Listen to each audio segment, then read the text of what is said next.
একটা হরিণ আর একটা বাঘ যারা ছিল শত্রু, কিন্তু কিভাবে তারা জঙ্গলের সবচেয়ে ভালো বন্ধু হয়ে গেল শেষ পর্যন্ত দেখুন।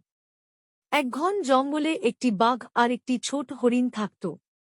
বাঘটি ছিল খুব শক্তিশালী আর হরিণটি ছিল খুব শান্ত ও ভদ্র। একদিন হরিণটি নদীর ধারে পানি খেতে গিয়েছিল। হঠাৎ তার পা কাদায় আটকে গেল। সে অনেক চেষ্টা করেও বের হতে পারল না। তখন সে ভয়ে চিৎকার করতে লাগল। ঠিক সেই সময় বাঘটি সেখানে এল। হরিণটি ভাবল, আজ হয়তো আমার শেষ দিন।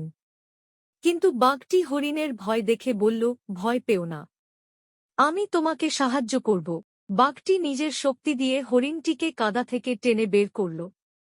হরিণটি খুব খুশি হয়ে বাঘটিকে ধন্যবাদ দিল। এরপর থেকে তারা বন্ধু হয়ে গেল। তারা প্রতিদিন জঙ্গলে গল্প করত।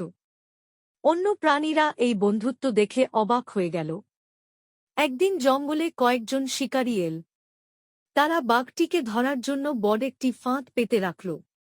হাঁটতে হাঁটতে বাঘটি সেই ফাঁদে পড়ে গেল। বাঘটি যতই চেষ্টা করুক বের হতে পারছিল না। তখন হরিণটি দূর থেকে সব দেখে ফেলল। সে দ্রুত তার বন্ধু বানর, হাতি আর খরগোশকে খবর দিল। সবাই মিলে ফাঁদের দড়ি টানতে লাগল। অনেক চেষ্টার পর বাঘটি মুক্ত হল।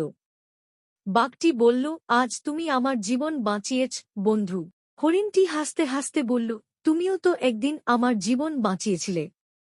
সেদিন থেকে জঙ্গলের সব প্রাণী বুঝল, সত্যিকারের বন্ধুত্ব শক্তি বা আকার দেখে হয় না।